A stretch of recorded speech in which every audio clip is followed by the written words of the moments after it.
Olá, é um prazer imenso estar aqui novamente com vocês no podcast Intérpretes do Brasil Contemporâneo, num convênio entre a Folha de São Paulo e a Faculdade de Filosofia, Letras e Ciências Humanas, e hoje acompanhado da professora Rose Satiko Gitirana Ikiji, do Departamento de Antropologia, que é graduada em Comunicação Social e em Ciências Sociais, com formação depois de especialização na área de antropologia, tanto no mestrado quanto no doutorado e na livre docência, trabalhando principalmente com antropologia da imagem e do som, e com a Cristina Camargo, representando aqui a Folha de São Paulo, que é graduada em Comunicação Social e em Dramaturgia, e é repórter da Folha, escrevendo principalmente sobre teatro na Ilustrada, mas também estudando o teatro documentário. Muito obrigado às duas, e hoje entrevistando o professor do Departamento de Antropologia, John Cowart Dowsey, né, que trabalhou sempre com essa perspectiva da arte, mas também vinculada com esse universo da antropologia.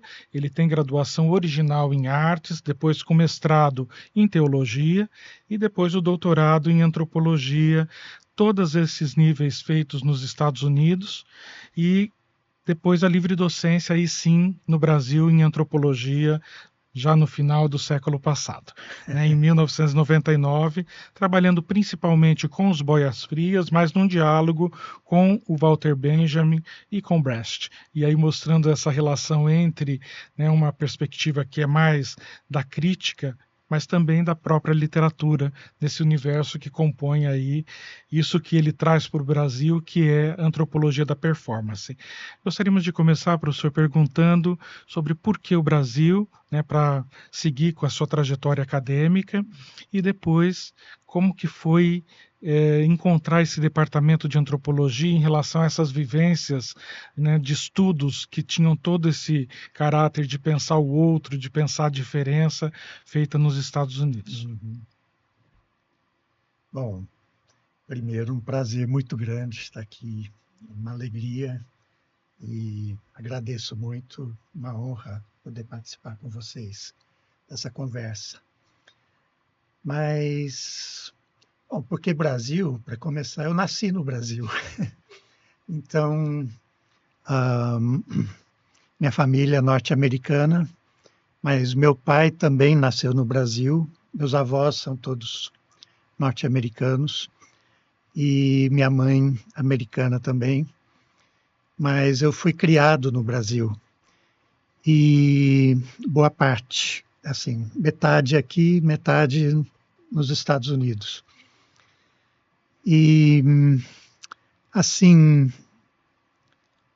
acho que uma experiência que me marcou muito na formação, e tem a ver com isso de porque aqui no Brasil também. Porque meus irmãos todos foram para lá em certa época e acabaram ficando lá. Minha irmã também.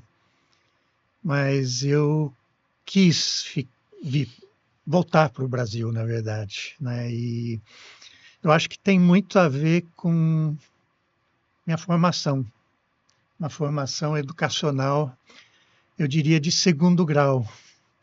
E eu até arriscaria dizer que é a melhor escola que já fui em termos de experiência pedagógica. Não sei se vocês conhecem o sistema vocacional que tinha nos anos 60, era o ginásio vocacional, e foram criados assim como experimentos, eram do Estado, e a pessoa passava o dia na escola,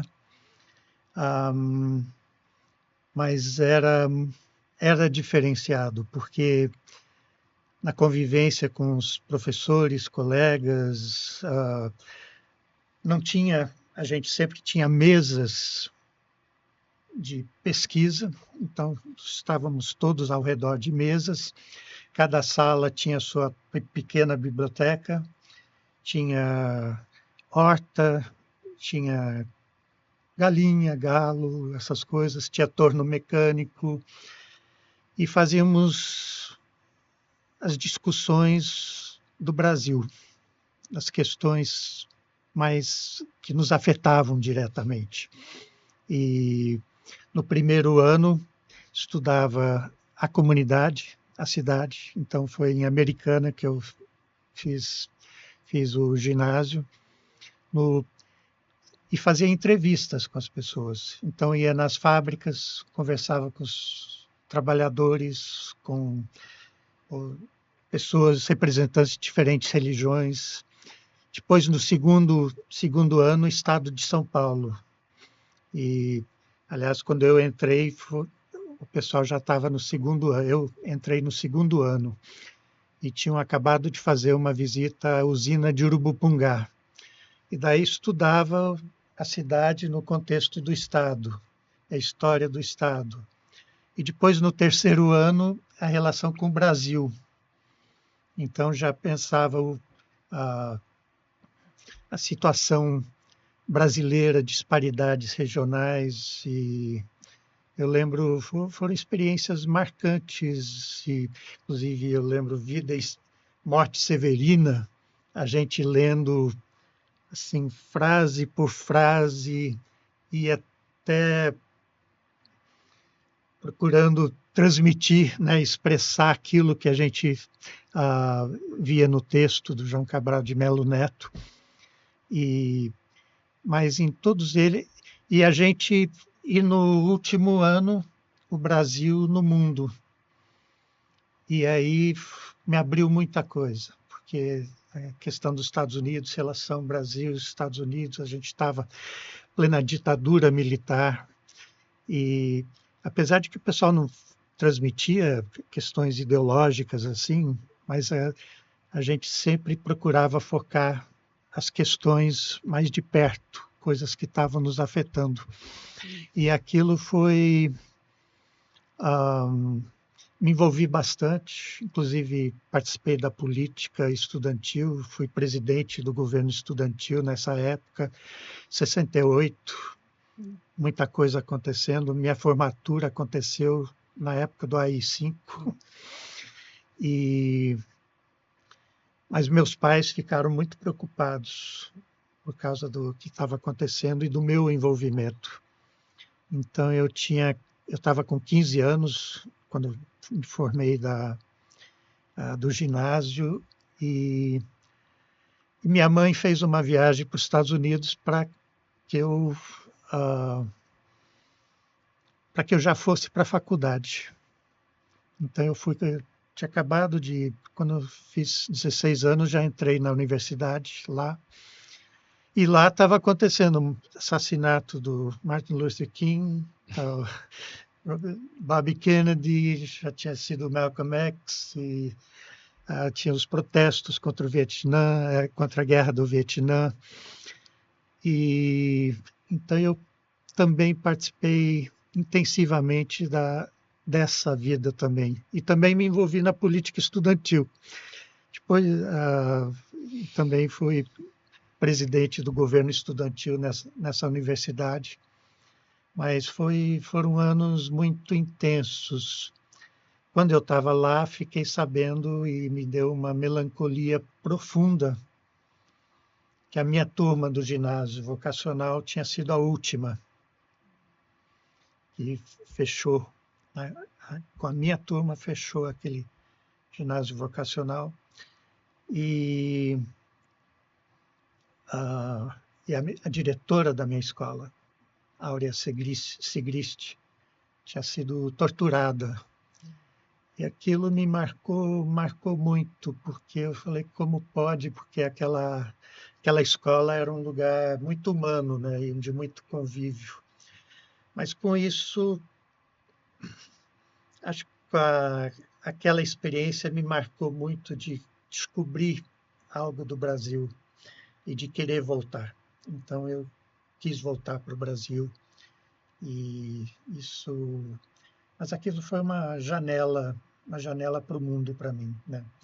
Aquilo me marcou tanto que depois eu nem pensava em antropologia nessa época, mas quando voltei da faculdade, acho que eu tinha 20 anos, e fui surpreendido por um caminhão de boias frias aqui no interior de São Paulo.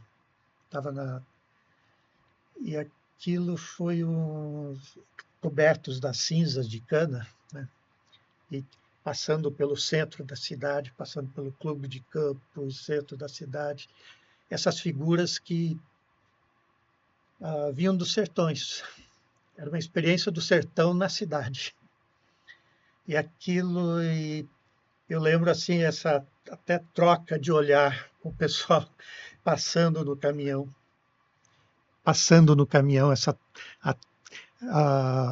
Você se vê sendo visto por outras, eram homens e mulheres e crianças nesses caminhões. E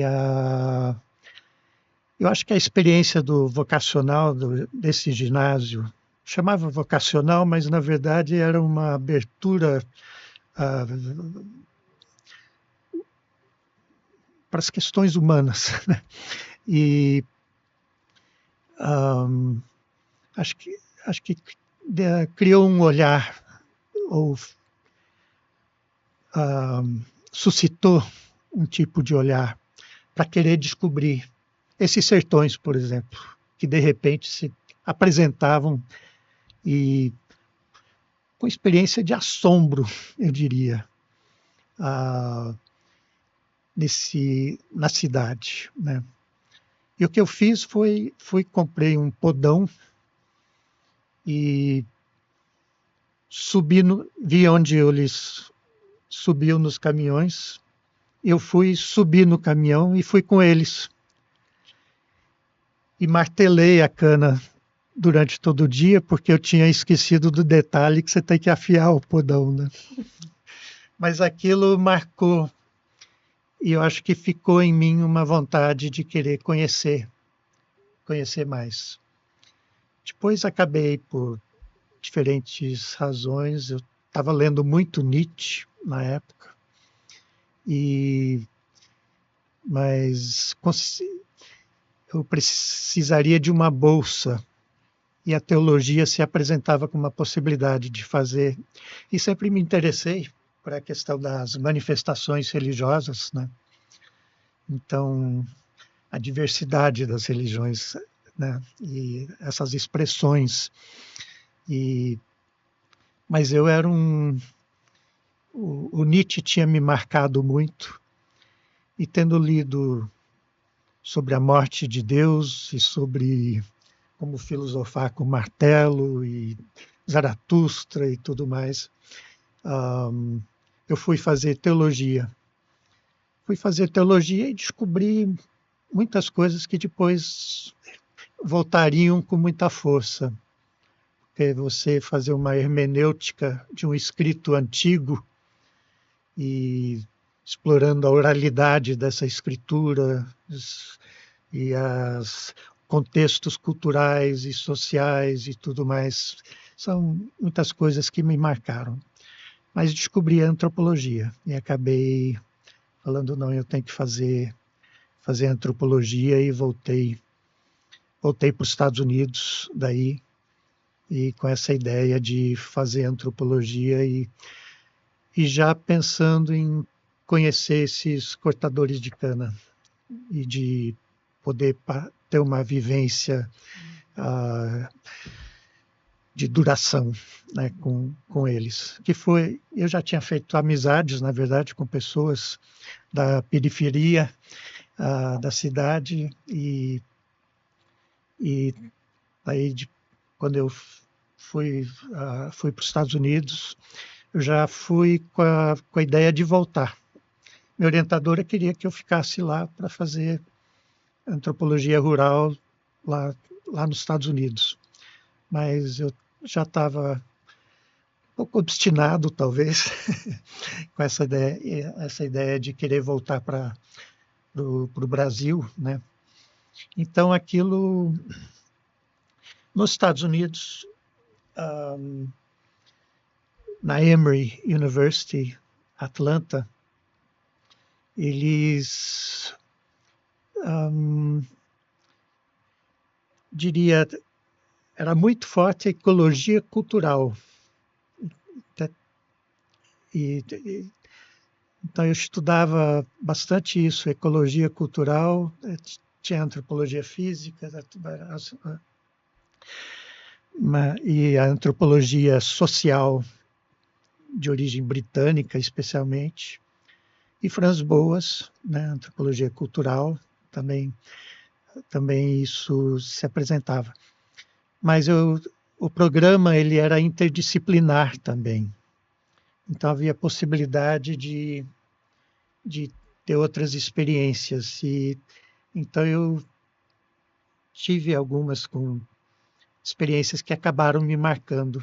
Uma delas com Kenneth Burke. Kenneth Burke foi o cara da literatura e da filosofia que introduziu a ideia de dramatismo e de ação simbólica. E depois, a partir dessas ideias, acabei me interessando muito pela questão do drama, pela questão que me levaria para pensar as questões da performance, né? Então, a ideia de ação simbólica está na antropologia que eu encontraria aqui na USP, com Clifford Geertz e com Victor Turner, os dois muito inspirados por Kenneth Burke, essa ideia de dramatismo. E quando eu vim para o Brasil, voltei para o Brasil,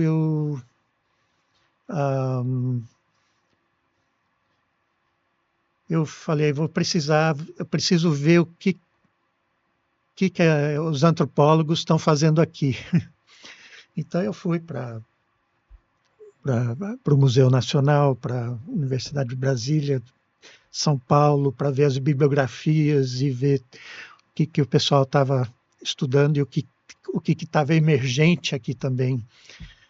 E descobri que o Geertz era muito forte. E o Geertz e o Victor Turner também tinham muita força. E também tinha visto um autor que eu não conhecia ainda, mas que logo chamou minha atenção, que era o Michael Taussig, que estava como parte da bibliografia dos exames da UNB na época. Então, quando peguei o Michael Taussig, me introduziu a uma antropologia que tem a ver com Walter Benjamin e Bertolt Brecht.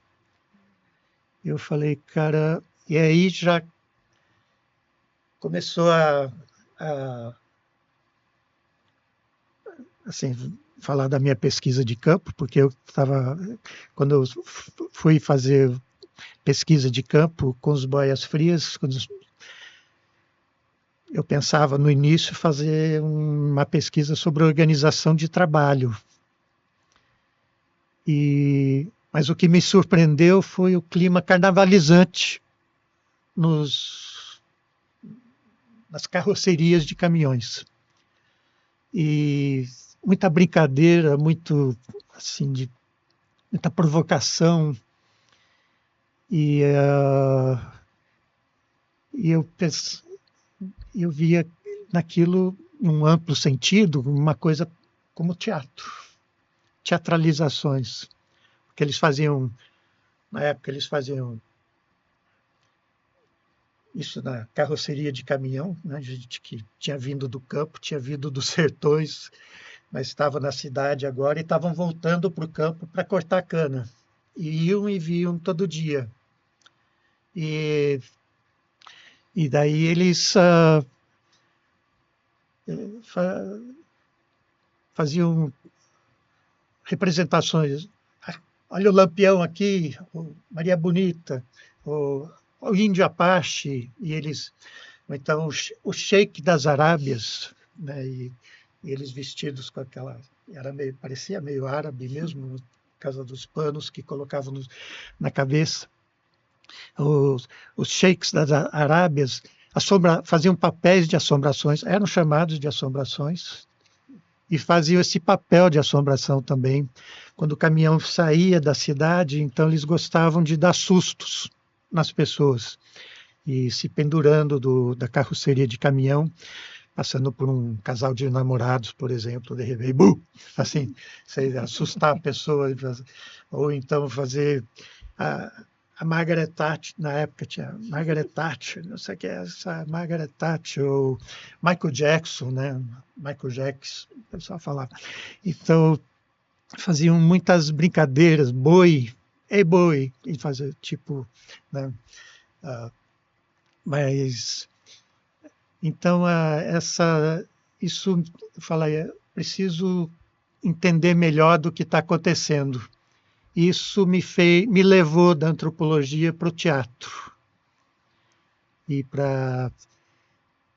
ao mesmo tempo comecei a ver, bom, eu acho que o que está acontecendo eu comecei a ler bastante o Victor Turner, Clifford Geertz, e os usos que eles faziam do teatro na antropologia, mas ao mesmo tempo eu estava lendo bastante Benjamin e Brecht. E me fez pensar, bom, esse teatro tem elementos que são diferentes daquilo que o Clifford Geertz e o Victor Turner estão falando. E muitas coisas do Brecht e do Walter Benjamin me ajudaram a pensar tudo aquilo que estava acontecendo, né? E, bom, mas... Deixa eu emendar porque, na verdade, tem bastante a ver com o que você estava falando, John. Eu estava pensando, né, nessas figuras que você mencionou, algumas delas, né, os Boias Frias, mas depois em outros trabalhos seus, né, a Nossa Senhora do Risca-Faca, a Joana d'Arc, a Mulher Lobisomem, né, umas personagens personagens e lugares, como o Buraco do Capeta, os Canaviais, essas personagens e lugares liminares que aparecem, né, na sua obra, povoam a sua obra.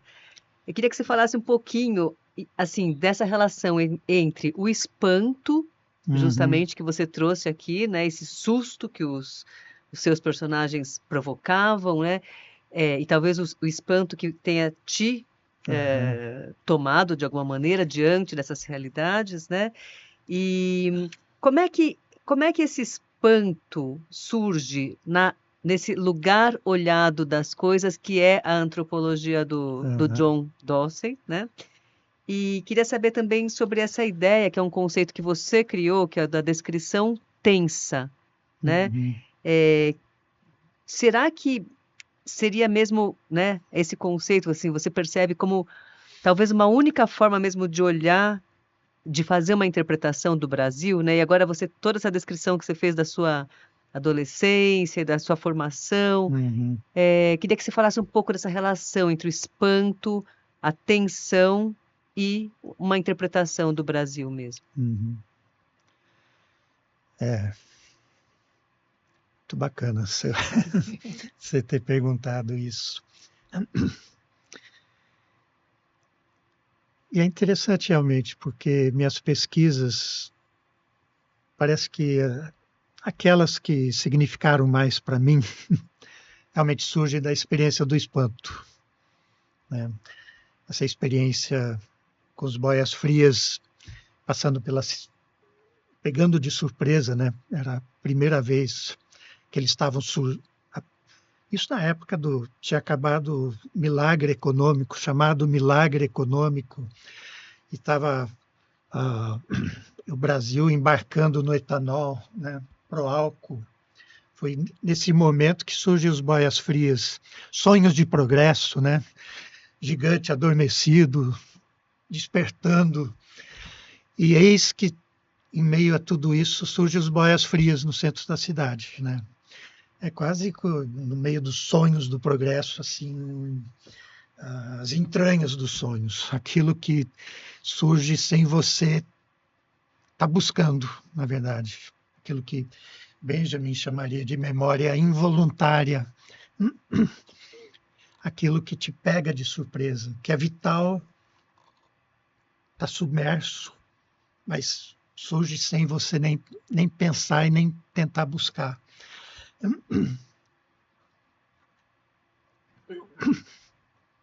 Eu acho que foi, e depois eu faria com a mulher lobisomem, foi uma visita, surgiu da vontade de conhecer Aparecida, por causa do pessoal, morei num lugar que eles próprios se chamavam, diziam que era o Buraco dos Capetas. Depois eu dei o nome de Jardim das Flores, mais lírico assim, mas era não, Buraco dos Capetas. E aí muitos devotos de Aparecida me convidaram para ir para Aparecida e fui para conhecer Nossa Senhora Aparecida. Minha formação não é nem católica, na verdade, minha formação é metodista, mas transformado por Nietzsche. Mas fui para Aparecida e daí tinha missa, passagem pela Santa, né? Aquele momento de depois Sala dos Milagres, depois subida para a Basílica Antiga, velha, lá no alto de Aparecida. Eu achando que tinha terminado, não, depois continuava, entrando em lojas e Aparecida ia junto. As imagens de Aparecida em todas as lojinhas, camiseta, cigarro, muita coisa. E até que chegava um parque de diversões. Daí o pessoal que eu estava acompanhando chamou, vamos nesse parque. As grandes atrações eram a mulher lobisomem, a mulher gorila e a mulher cobra, né? E chamaram para ver a mulher lobisomem. Daí eu formou um semicírculo, e daí aquela cena de dentro da jaula, os rapazes segurando uma moça franzina, né? Assim, e colocaram dentro da jaula, daí falaram, vamos dar uma injeção nela, trouxeram uma injeção desse tamanho para dar uma injeção, e de repente apagões e barulhos, assim, e apaga, depois acende, e lampeja, e de repente era mulher lobisomem, e ela rebenta as grades e salta no meio do semicírculo. E a gente, e realmente com susto. E depois, quando a gente voltou para o Buraco dos Capetas, aquilo ficou na minha cabeça, porque a mulher... O pessoal adorava falar, claro que falava da Aparecida, mas adoravam falar da mulher lobisomem. E aquilo era o centro da conversa, era assim... E davam risada também de quem tinha saído correndo, né? E quem ficou com medo. E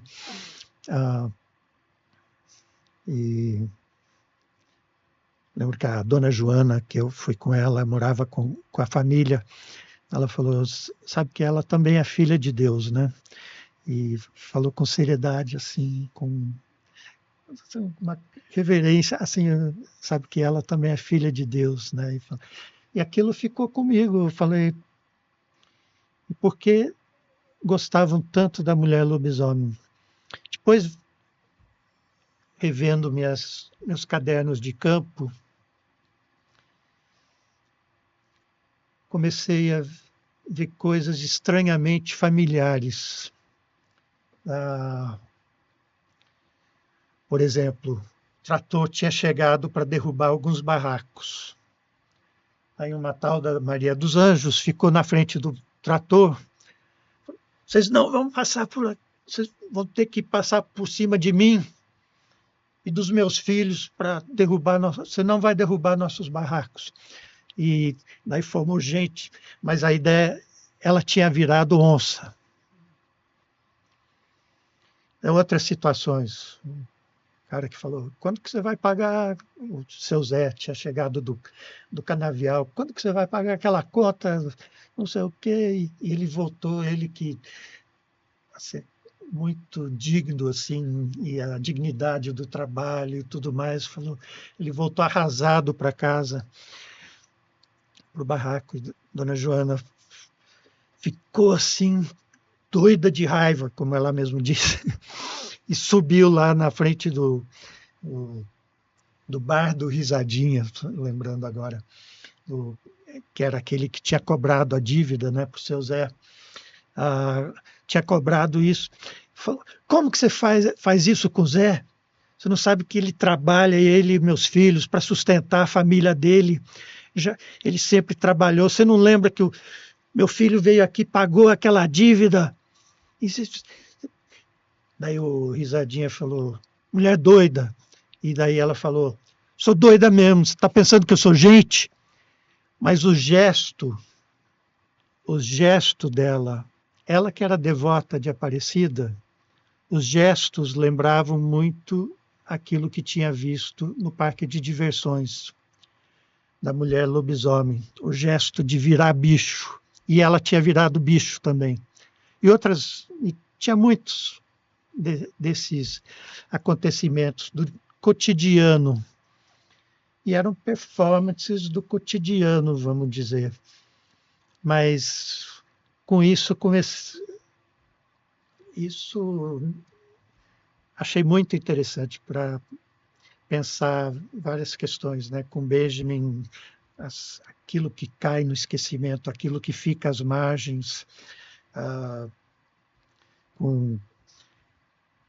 no caso o Turner falava da importância da liminaridade, a experiência da liminaridade é fundamental. Sempre gostei do Turner por causa dessa sacada. Assim, ele dizia, se você quer conhecer a sociedade, estrutura social, então, isso nos escritos antigos do Turner, você tem que conhecer a partir da suspensão, da interrupção desse cotidiano, a partir da antiestrutura que ele chamava, né? A partir da suspensão disso. E daí ele mostrava como na sociedade a gente cria símbolos, significados, como o passado se articula ao presente nesses momentos de liminaridade. Coisas que tinham caído no esquecimento surgem com força nesses momentos. Mas o Benjamin ajudava porque ele, com Turner, eram momentos excepcionais, às margens. E, por exemplo, ele tinha escrito, inclusive, sobre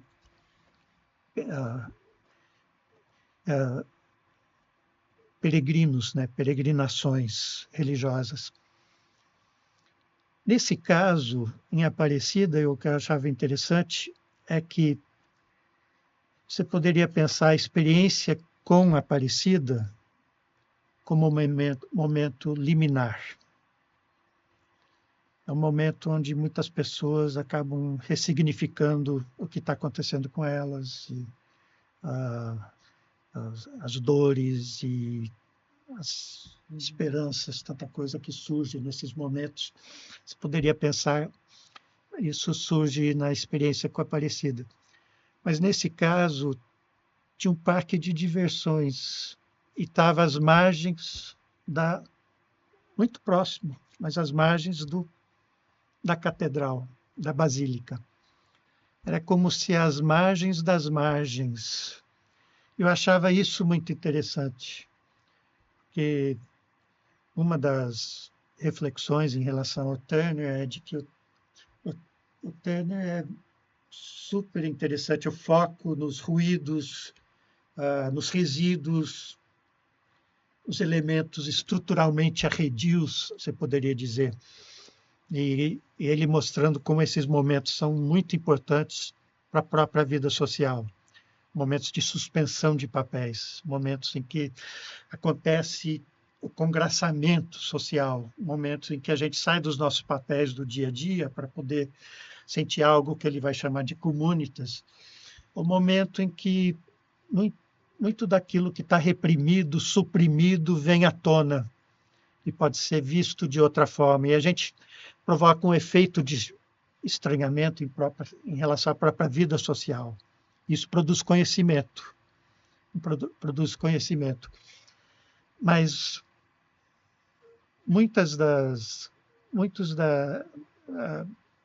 algumas das reflexões, vamos dizer, em relação ao Turner é de que ele se interessa por elementos estruturalmente arredios e vê que esses momentos acabam fortalecendo processos estruturantes. E aqui, acho que o Benjamin e o Brecht também me ajudaram a pensar, e o que fica às margens desses processos? Porque elementos estruturalmente arredios podem fortalecer processos estruturantes. Então, aquilo que está no Leeming, momento de suspensão de papéis, isso pode ser importante para a vida social. Isso acaba sendo um momento de poder ver com distanciamento a vida social e essa genialidade da sociedade, diria o Turner, você poder fazer isso.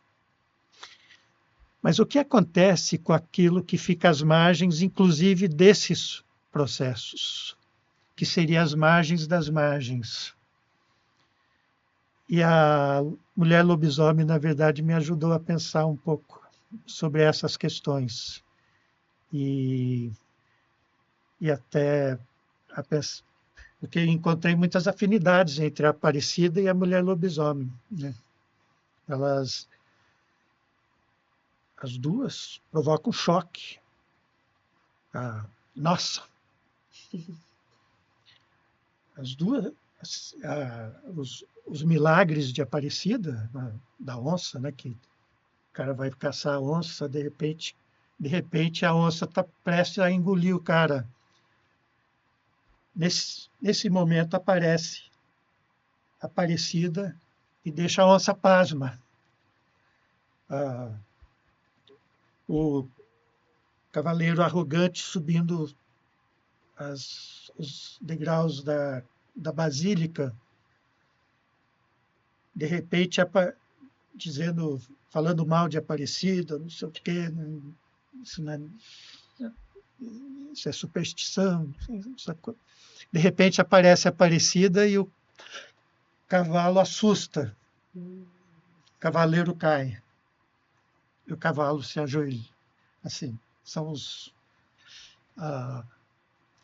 primeiro milagre de Aparecida, bom, talvez o segundo. O primeiro foi da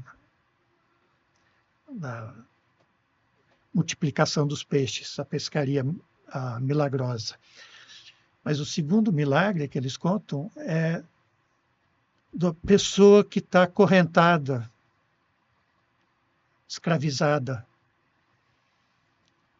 E ela aparece, as correntes quebram ou soltam. Lá em Aparecida, onde eu vi isso com muita força, claro que nas pinturas da velha basílica, especialmente, tinha essa imagem de Aparecida diante da pessoa escravizada e as correntes. Mas a mulher lobisomem é aquela que arrebenta as grades. O gesto de libertação é esse também. Então, muitas afinidades. O milagre dos milagres de Aparecida era 1717, né, foi que encontraram Aparecida. As velas acendiam, depois apagavam, depois acendiam.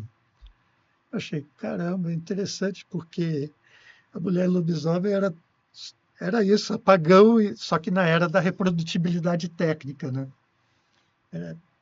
Lampejos e até mesmo, isso aqui, pensando com a Judith Butler, trabalha as questões de gênero na ótica da performance também. Ela tem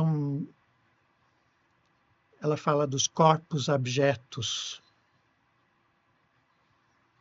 Os corpos que podem se mostrar e devem ser mostrados, exibidos. Depois tem os corpos que tem que ser escondido, abjeto. E eu pensei, bom, a mulher lobisomem, esse corpo. Mas até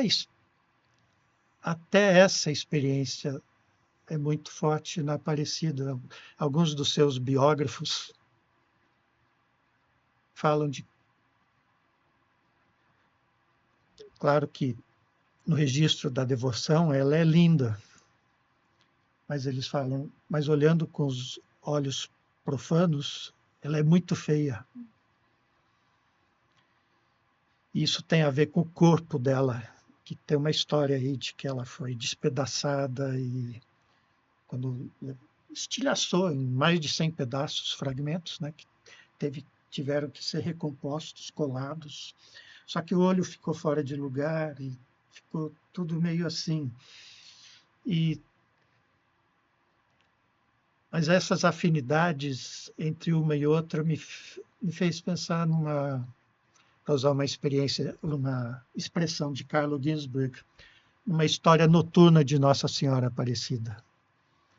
Porque aquilo que está separado no ritual de Aparecida, entre Basílica, Parque de Diversões, Aparecida, Mulher Lobisomem, que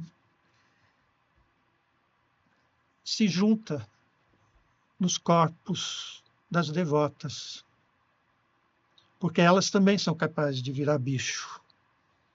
E, aliás, alguns dos momentos marcantes da experiência da família que adoram contar são esses momentos, e são redes matrifocais, né? Onde as mulheres estão no centro da organização dos arranjos familiares, né?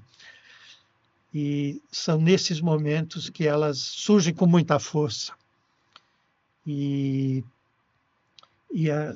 Então é quase, não sei, uma pedagogia do assombro. Eu gosto de pensar assim. Mas a outra pesquisa também surgiu disso. Uma outra pesquisa, os bonecos do Rio Piracicaba, no caso.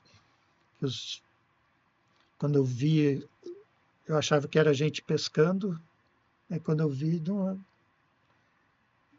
e tomei um susto, porque eram bonecos que tinham sido colocados à beira do rio, à beira da casa do povoador, que teria sido o herói bandeirante que fundou a cidade.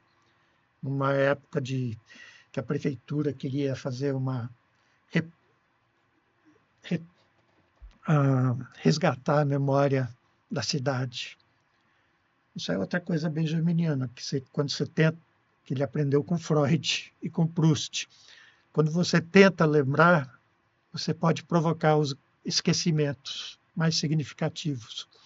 E aqui estava a cidade tentando lembrar a sua história, resgatando e reconstruindo a casa do povoador, do bandeirante, quando surgem esses bonecos. E o boné, quando eu fui falar com o artesão que fazia os bonecos, ele falou que ele fez por causa de uma criança que pediu para a mãe um boneco. E ele fazia os bonecos do Judas, Malhação de Judas. Ele fez um boneco, só que grande, né? E a menina adorou, mas o irmãozinho morreu de medo, tomando susto. E a mãe falou, leva esses bonecos embora daqui. E daí ele pegou os bonecos e levou e colocou no barranco do rio. Quando ele colocou no barranco do rio, ele tomou susto. Porque ele lembrou dos seus antepassados, pai, mãe, avós que tinham morrido. E isso no momento em que o pessoal dos barrancos do rio estavam sendo ameaçados pela prefeitura, porque por causa de um projeto chamado Reconquista da Rua do Porto, dentro de um projeto de rememorar o bandeirante herói. E ele tomou susto. Daí ele diz que as pessoas começaram a fazer maldades contra os bonecos, botar fogo nos bonecos, afogar os bonecos na água. E quanto mais eles faziam maldade com os bonecos, mais bonecos ele começou a fazer. Começou a povoar. E bem às margens da casa do povoador do Bandeirante. Depois, inclusive, ele levou os bonecos para o outro lado do rio, porque era tanta maldade. E ele começou a colocar âncoras nos bonecos, porque tinha enchentes também que levavam os bonecos e tudo. E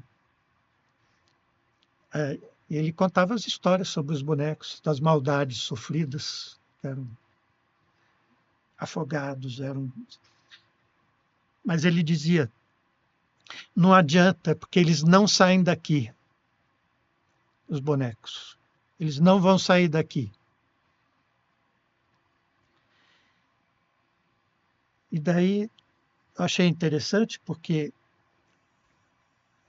quando ele começou a falar sobre os próprios moradores da Rua do Porto, ele começou a relatar as coisas que a prefeitura estava fazendo. E o medo, polícia, tudo mais. E ele dizia, não adianta, não vamos sair daqui. E aquilo eu achei tão interessante, porque se poderia pensar, bom, o boneco é uma imagem de semelhança criada em relação aos moradores. Inclusive, ele reconhece seus ancestrais nesses bonecos. Mas é interessante que os moradores viram uma imagem semelhança do boneco. Porque o boneco que não sai daqui é como se transmitisse energia para os próprios moradores, quase um circuito mimético, assim, energizando, né, os moradores a não saírem de lá. Então foi com espanto que E, aliás, esse aqui, ele dizia, eu sou o maior lixeiro de Piracicaba. E ele ia com a sua carroça, ele perdeu o emprego porque mandaram ele embora numa greve. E ele comprou uma carroça. Com essa carroça ele ia juntando os resíduos da cidade, na verdade, muitas coisas. Um cavalo chamado lontra. Mas ele juntava e percorria as margens do rio e com esses materiais ele transformava esses materiais que eram resíduos, ele transformava isso em bonecos. Ele dizia, não são os bonecos do Elias, é o Elias dos bonecos que ele via e ele achava, na verdade, eu lembro um artista falando ele percorria toda a margem do rio e ia até a Ponte do Caixão, onde juntava os corpos de pessoas que morriam no rio. E ele usava as roupas de pessoas que tinham morrido no rio para vestir os bonecos pescadores. E esse artista uma vez comentou, ele estava falando de um rapaz que estava chorando nos ombros do boneco. E eu mesmo vi mães comendo junto com os bonecos, assim, com os filhos, as crianças, né? Meio fazendo um piquenique com os bonecos. Mas esse rapaz chorando nos ombros do boneco, é que o pai dele tinha morrido na semana anterior, e ele, pelo menos, reconheceu no boneco o próprio pai. E talvez as roupas do pai também. Porque ele disse, o Elias, quando ele veste os bonecos, ele ressuscita as pessoas. Bom, inclusive tem mais história nisso aí, porque do outro lado do rio é onde Piracicaba foi povoado por povos indígenas, ameríndios, o Evuelvi, que eram os Paiaguá. E as histórias que contam é que os bandeirantes fizeram guerra contra os índios e massacraram os índios. E enfincaram as cabeças em postes à beira do rio, que é onde ele levou os bonecos, do outro lado do rio, nesse local que eles diziam que... E ele morava no Largo dos Pescadores, hoje é a Rua Moraes Barros, que é a antiga trilha Caiapó, que depois virou Picadão do Mato Grosso, que os bandeirantes entraram. E o Elias dizia, eu sou índio, filho de índio. Meu pai é índio. Minha mãe é preta. Mas eu sou índio, ele dizia. E a carroça,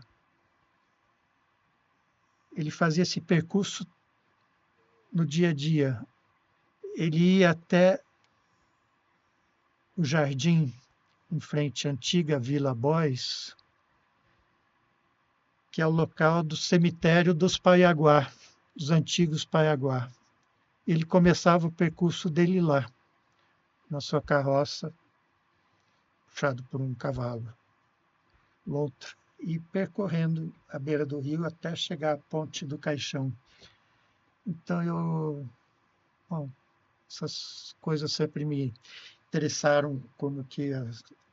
Professor, e como era a relação com os trabalhadores rurais, né, os chamados boia-frias, assim, ficando um pouco no campo do espanto também, eles também se espantavam com sua presença, meio americano, meio brasileiro, um antropólogo, porque você morou com eles, né, subiu no caminhão, como era essa relação?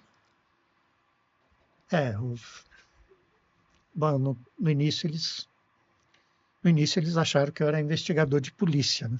Porque sem saber eu tinha chegado lá na época que tinham matado uma moça lá.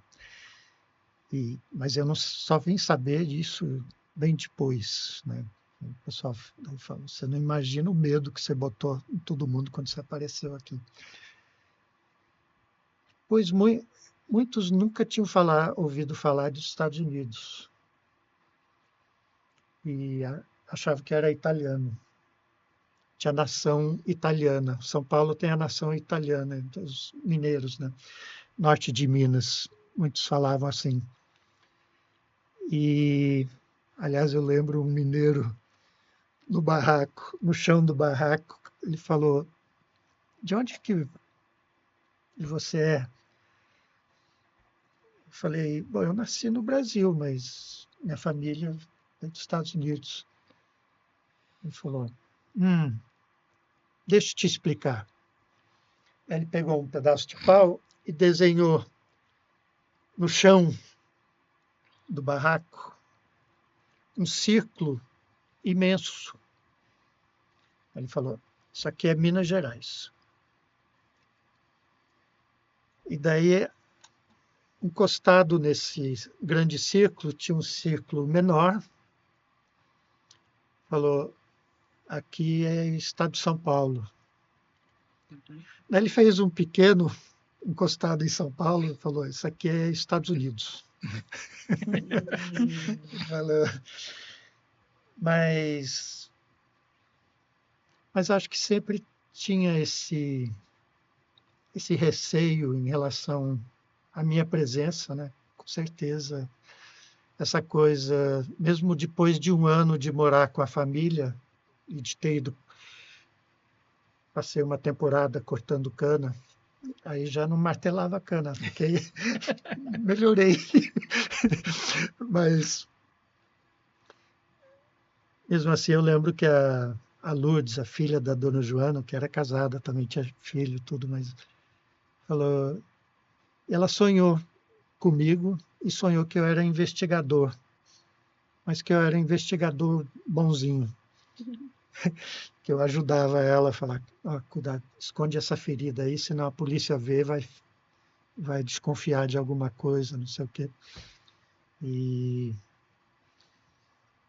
eu lembro, bom, uma experiência, Clifford Geertz tem um ensaio clássico, né, dele, da Briga de Galos, e ele fala que no início ele e a esposa dele, que também é antropóloga, eram vistos como fantasmas, assombrações, que demorou para as pessoas reconhecerem ele como pessoa. É engraçado porque eu tive uma experiência, depois que eu comecei a cortar cana, eu também voltava com cinza da cana. E daí o pessoal falava, ó, chamava João Branco. Ó o João Branco, tá virando preto, não sei o quê. Aí, vige, quando uma amiga que me falou que ia me visitar lá, aí eu tinha falado isso para eles, falou, nossa, quando vê o João vai achar que é fantasma, que é assombração. E o pessoal morria de rir disso. Eu achei interessante, lembrando Goethe, porque foi justamente o inverso no meu caso, foi quando me viram como assombração que eles me aceitaram. Porque eles próprios provocavam, eu diria, viam com espanto tudo aquilo que eles estavam vivendo. Então, e essa coisa de... Acho que é o espantoso cotidiano. Nada surpreendente no espantoso. Acho que é aí que também Benjamin e Brecht me ajudaram a pensar, porque com o Turner tem... O espantoso é um momento extraordinário, mas que não está no cotidiano exatamente. São certos momentos, ritos de iniciação, ou festas, e rituais. São esses momentos extraordinários, né, que podem ser espantosos, podem ser muito significativos,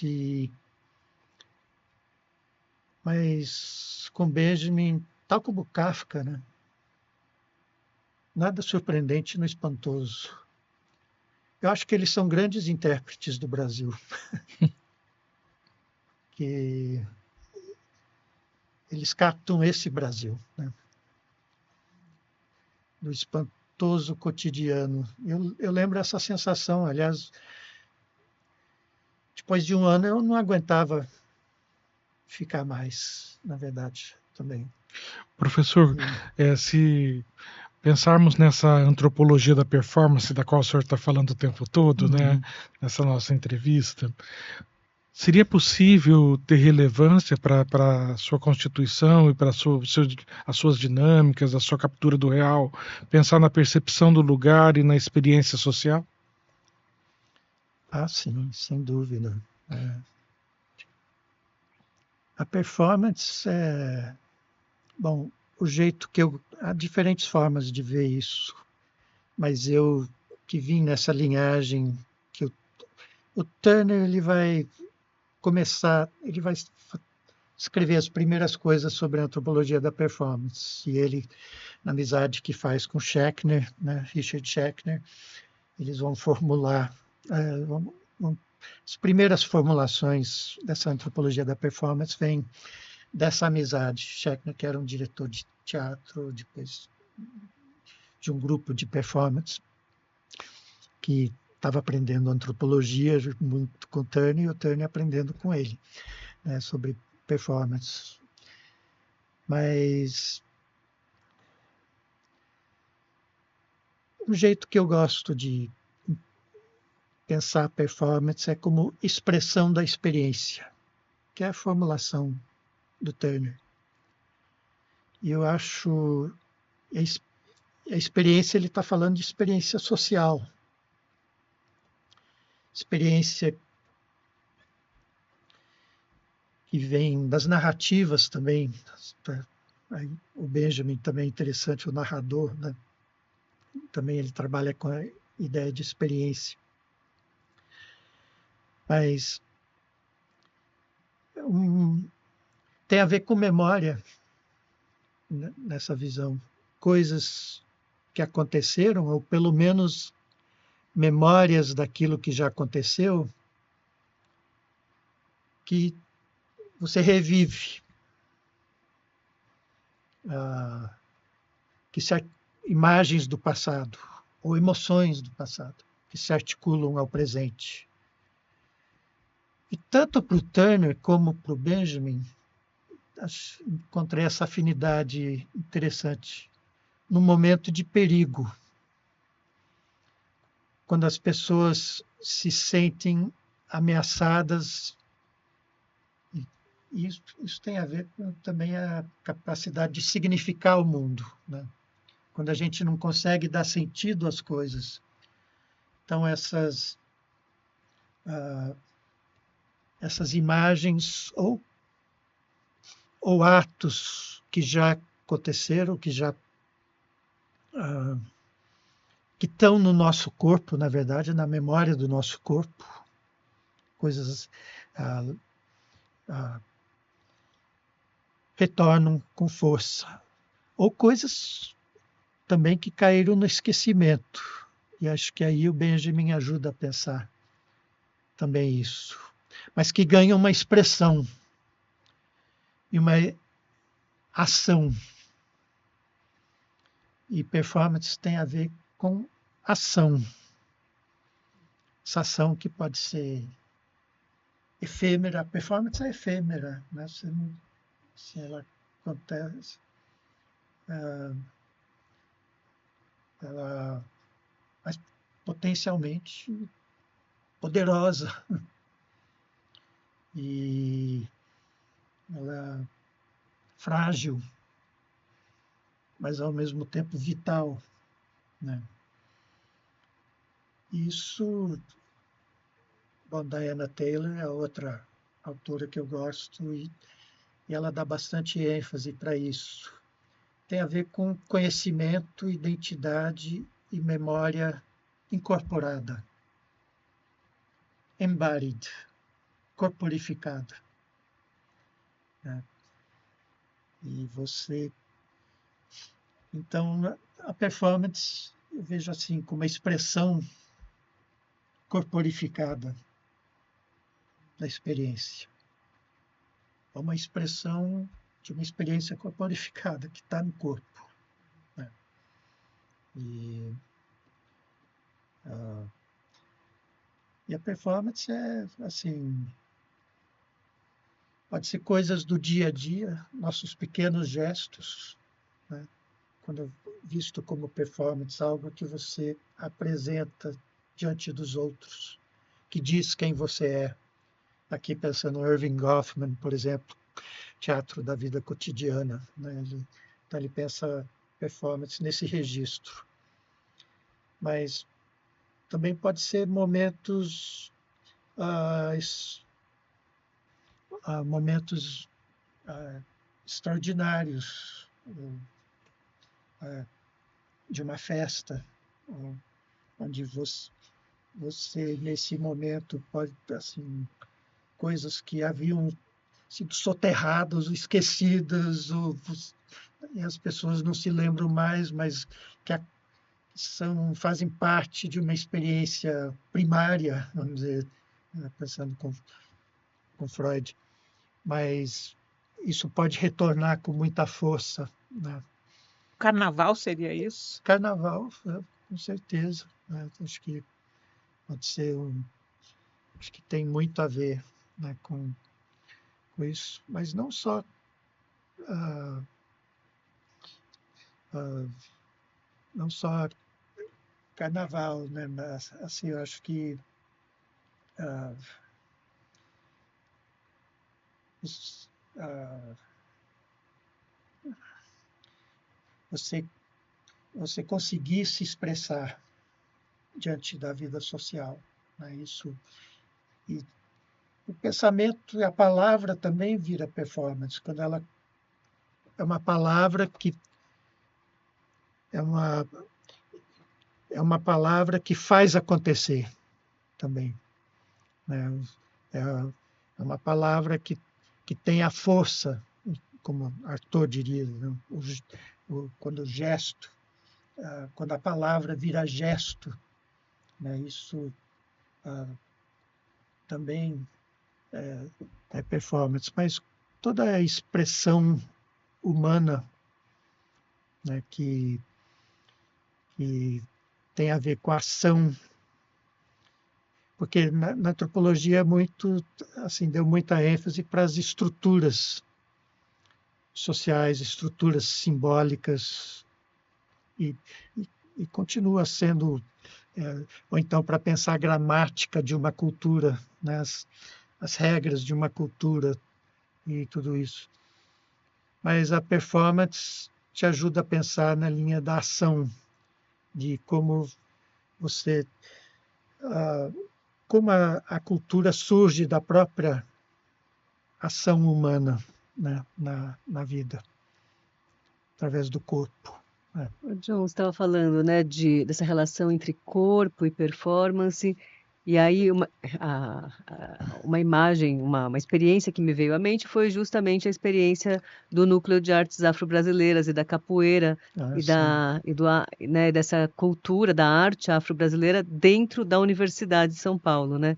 E aí você foi coordenador do núcleo, né? Até recentemente, desde a fundação do núcleo, enquanto um núcleo de cultura e extensão, em 2007, se eu não me engano, né? E queria que você falasse um pouco, então, dessa sua relação com o núcleo e sobre. Na verdade, eu não tinha pensado nessa dimensão, né? Dessa dimensão do núcleo enquanto um espaço de performance desse corpo, né? Desse corpo afro-brasileiro dentro desse espaço que está melhorando, mas que a gente for pensar em 2007 é um espaço absolutamente embranquecido ainda, né? Sim. Então, como é que você vê esse lugar do núcleo e a sua atuação e as experiências que você viveu no Núcleo de Artes Afro-Brasileiras aqui dentro da USP? Isso surgiu muito pelo núcleo de antropologia, performance e drama, né? Performance. Porque foi um convite, eles precisavam de um apoio docente, que é um grupo que surgiu por forças próprias do mestre Pinguim, né?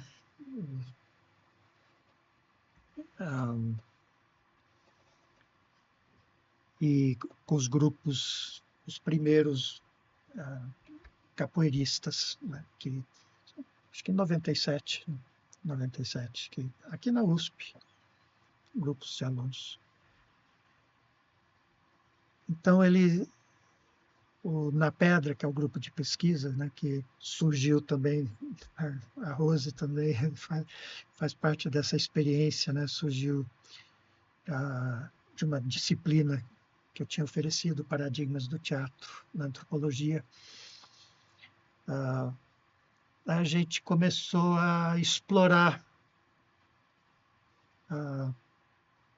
manifestações performáticas. E tinha gente do núcleo dentro do Na Pedra, o João, por exemplo, o Jota. Daí ele começou a levar a gente para lá e a gente fazendo coisas lá para aprender junto com o mestre Pinguim e com os outros, né? Eles estão lá no barracão aquilo que estava falando do Turner, liminaridade, a liminaridade, assim, no límen da USP. No entanto, um centro de energia, eu sempre penso neles assim, um dos centros mais importantes da USP de produção de conhecimento. Que é coisa que vem, sabe de onde, mas do Recôncavo, com certeza. Mas de muitos outros lugares também. Mas toda essa experiência, essa memória, essa experiência de ser negro,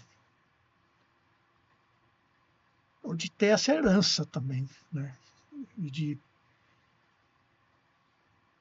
tudo isso ganhar força, energia nesse núcleo, que é um barracão que tinha sido abandonado, que o pessoal, quando eles foram expulsos lá, acho que da Química e outro lugar, não sei o quê, foram para lá, daí começaram a pintar, começaram a arrumar, e ficou um lugar impressionante. Mas é um lugar de produção de conhecimento. E a performance é isso também. A performance produz conhecimento, que tem a ver com essa memória que está no corpo, essa expressão, né, que tem tudo a ver com isso. Claro que a cabeça também é corpo, a mente também é corpo.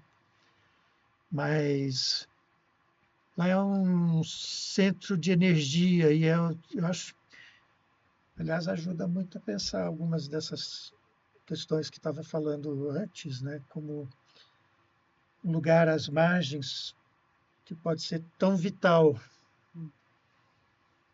E as pessoas que vão lá, de repente, elas têm que se olhar de outra forma. E seja branco, seja preto, por causa do tipo de conhecimento. E eu acho que é um espaço realmente... Quer dizer, eu tive que ter muito cuidado, porque eles me convidaram, então eu fui dar força. Mas essa questão do branqueamento é uma questão.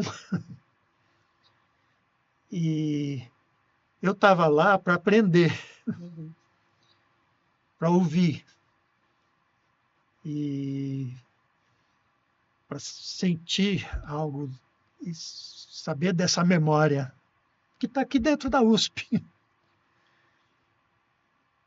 e que tem tudo a ver com o Brasil, né? De onde vem o Brasil e o Recôncavo e essas capoeira que assim, realmente te faz ver de outro lugar as coisas, né? E eu acho que está um lugar assim único dentro da USP, me parece, né? E tem a ver com performance e produção de conhecimento. Aproveitando um pouco, se você pudesse falar como funciona na Pedra, desse ponto de vista de se abrir um pouco, se é possível isso, abrir para a comunidade, não ser só dentro dos muros acadêmicos, como é que funciona isso? Bom, isso foi uma experiência muito legal, que falei que a gente vai aprendendo, né? Então,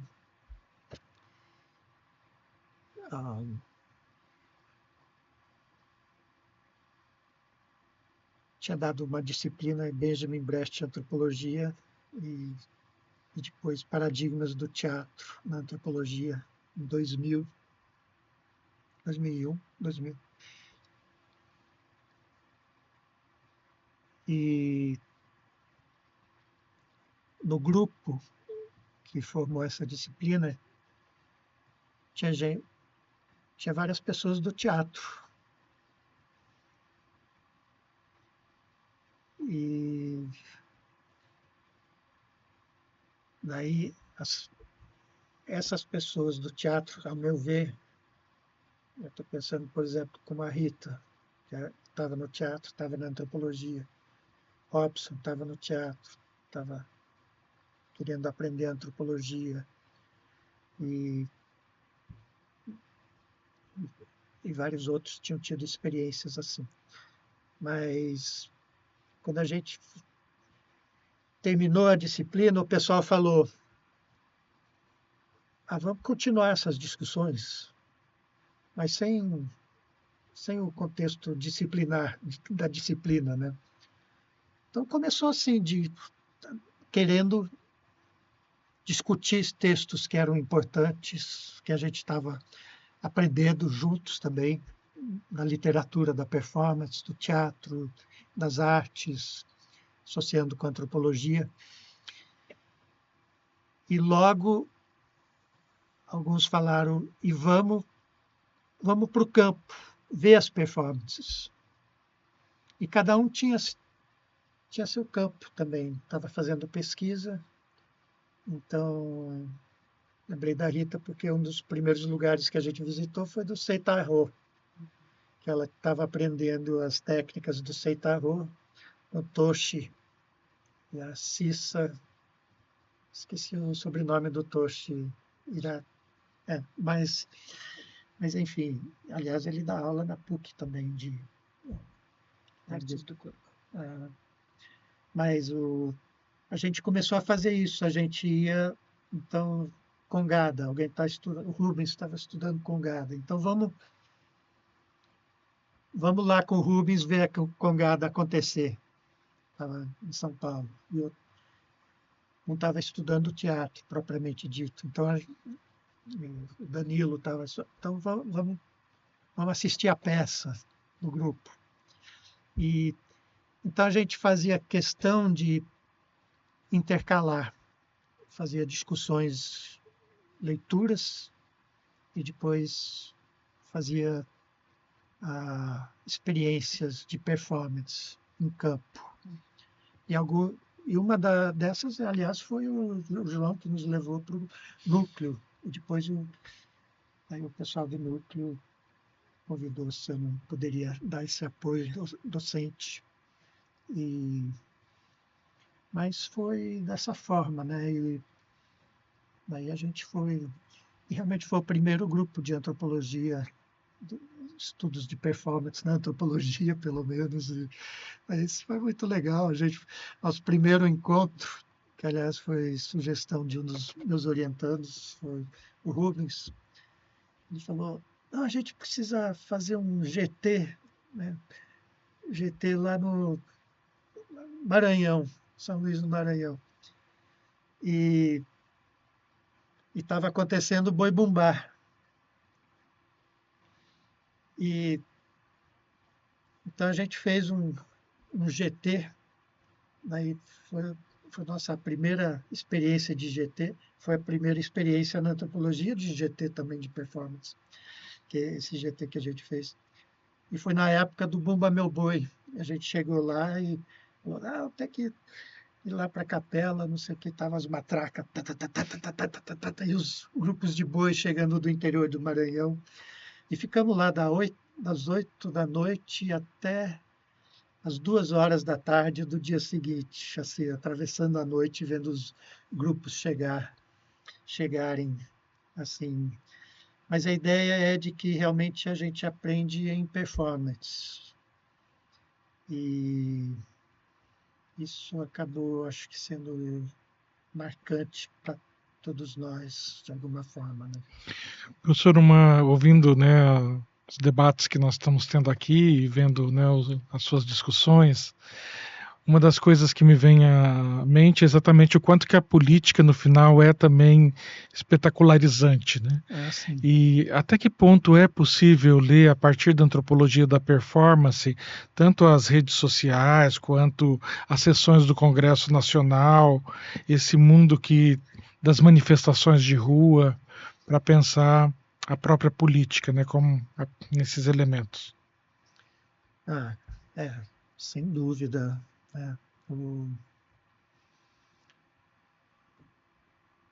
Se pensar teatro no sentido amplo, né?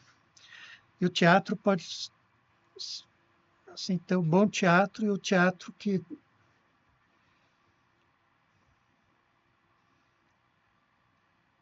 é de criar muita ilusão. Né? Mas com certeza a gente vê muito.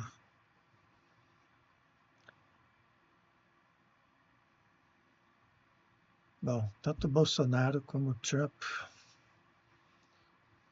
levando a facada, ou levando tiro, assim, fazendo papel de mártir, né?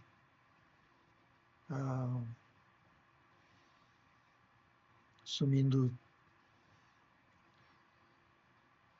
Mas acho que o dia a dia da política é muito isso, né? De como você se apresenta, como você é visto, como você procura ser visto. E essas ações são performáticas mesmo,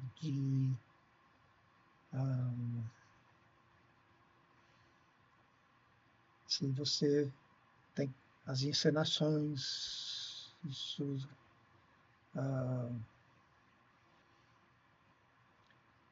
você criar o mistério, você criar a ideia de que você tem o segredo e manter esse. E não é. A política é uma grande encenação, né? Um autor que eu gosto, que é o Edward Said, por exemplo, né? Ele fala do discurso do orientalismo, né? Que é uma geografia do imaginário, né? E como isso foi performado, na verdade, esse Oriente. Desde das ideias de que é gente fanática e que é gente ignorante, até o oposto, de que são pessoas de grande sabedoria. E isso é a performance do Ocidente, que se dá pela literatura, mas também pelos exércitos, pelas invasões e assim de criar essa imagem projetada sobre o outro de um Oriente, a partir do qual o Ocidente se vê como num espelho, só que de modo inverso, né?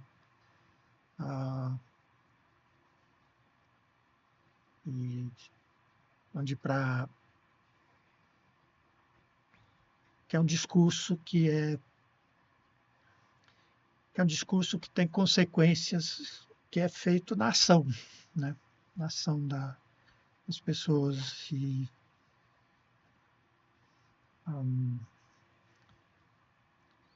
Victor Turner também, ele tem um artigo interessante sobre a Revolução Mexicana, sobre os determinados gestos, como se tornam significativos e simbólicos e ganham força. Que é a política, a revolução, por exemplo, Hidalgo, ele pega a bandeira, a imagem de Guadalupe, e aquilo incendeia, dispara uma revolução, porque aquele gesto traz muito da memória de tanta coisa que já aconteceu. E, aliás, nesse caso, a Guadalupe, o culto a Nossa Senhora de Guadalupe era realizado sob as cinzas do culto a Tonantzin, que era o princípio feminino dos astecas, né? E que foi destruído, mas sobre aquele morro onde ocorria o culto a Tonantzin, se firmou o culto a Guadalupe, Nossa Senhora de Guadalupe. Então, com esses gestos, fala, não é só Guadalupe que está lá, é Tonantzin, Tonantzin lá, aliás, como quase montagem, né, de intenção. Então, você poderia até pensar com Eisenstein, na montagem Tonantzin e Guadalupe, que num gesto acaba surgindo com tanta força e energia, né? Professor, eu gostaria de fazer ainda uma última pergunta, né? Tem uma expressão que encontrei sobre, né, o seu pensamento, que é o lugar olhado das coisas, que no final é de extremo respeito antropológico ao outro, né? E eu gostaria de perguntar, nesse Brasil urbano e sobretudo digital, é possível pensar nesse lugar olhado das coisas? Esse lugar urbano e digital, né? É uma pergunta interessante. Isso aí foi uma frase que encontrei no Barthes, falando do Brecht. E ele descreve o teatro como atividade que calcula o lugar olhado das coisas. Que eu achei tão rico, na verdade, isso, né? E para pensar não só teatro, mas antropologia, que me faz pensar também nessa afinidade entre teatro e antropologia. E no caso, não só lugar olhado, mas mobilizando todos os sentidos, lugar sentido das coisas, lugar ouvido das coisas, lugar vivido das coisas, né? E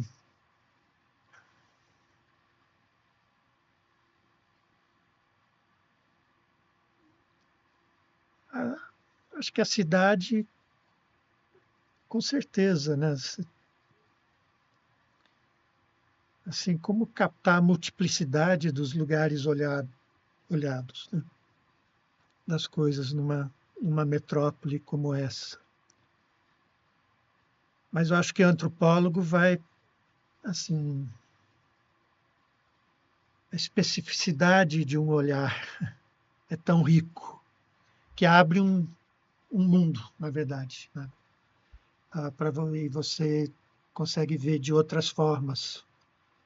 Mas na cidade, com certeza, esse lugar dos capetas, por exemplo, o buraco dos capetas, é um lugar olhado das coisas. Assim, eu lembro, eu queria conhecer a cidade, aí subi no ônibus e fui andando por todas as periferias lá.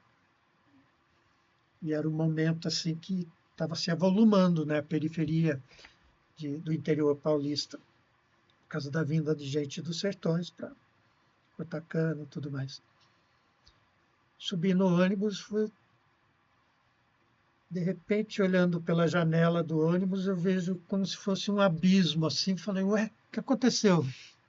O ônibus passando e, de repente, some tudo.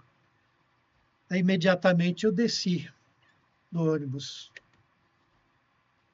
E andei um pouco, e quando olhei assim, era esse buraco dos capetas, chamado risca-faca, que de repente tinha surgido havia pouco tempo. E claro que lá dentro eu iria descobrir tem múltiplos olhares, muitos olhares. Mas aquele, para mim, naquele momento, era um lugar significativo, um lugar olhado das coisas, como ver o mundo a partir desse lugar. Ou a carroceria de caminhão, né? Que eles andavam na carroceria de costas, olhando para trás, né? O caminhão andando para lá e a gente olhando para cá, né? E indo em direção aquilo que poderia ser chamado de progresso e não sei o que, agroindústria e tudo mais, né? Aquilo. e eles de costas indo em direção a tudo isso. Era um lugar olhado das coisas. Aliás, eles criaram muitas afinidades com os velhos caminhões em quais eles andavam, porque os velhos caminhões diziam que tinham saído do ferro velho, né? Era coisa jogada fora que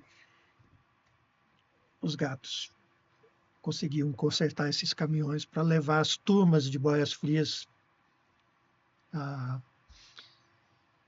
E eles conversavam com os caminhões, xingavam os caminhões. E eu lembro um incidente voltando à noite, assim, aquele caminhão quase parando, porque era um motor muito fraco, né? Se formou uma fila de carros novos, caminhões novos, todos querendo passar o caminhão, mas não podia, porque só tinha uma via. E o pessoal com o facão enfrentando, assim, ameaçando os caminhões novos que vinham atrás, né? E fazendo um olhar de onde eles viam o mundo, né? A partir desses velhos caminhões que eles, de alguma forma, vinham como seres, acho que seres sensíveis, talvez. Professor, quero agradecer demais da conta, em nome da Faculdade de Filosofia, Letras e Ciências Humanas, mas também da Folha de São Paulo, essa oportunidade dessa tarde tão especial e, sobretudo, marcada por tantas possibilidades de trazer o sensível e o imaginário para nós pensarmos o outro, a diferença, a inclusão, temas que são extremamente importantes para nós. Muito, muito obrigado e, sobretudo, aqui acompanhado também da professora Rose, da Cristina. Foi um privilégio ter todos vocês aqui para enriquecer discussões tão necessárias para nós pensarmos não só o passado, mas principalmente o futuro da nossa unidade, da academia e da antropologia, particularmente a antropologia da performance. Muito obrigado. Agradecer também, achei que passou tão rápido, daria para ficar muito mais tempo. Obrigada. Obrigado.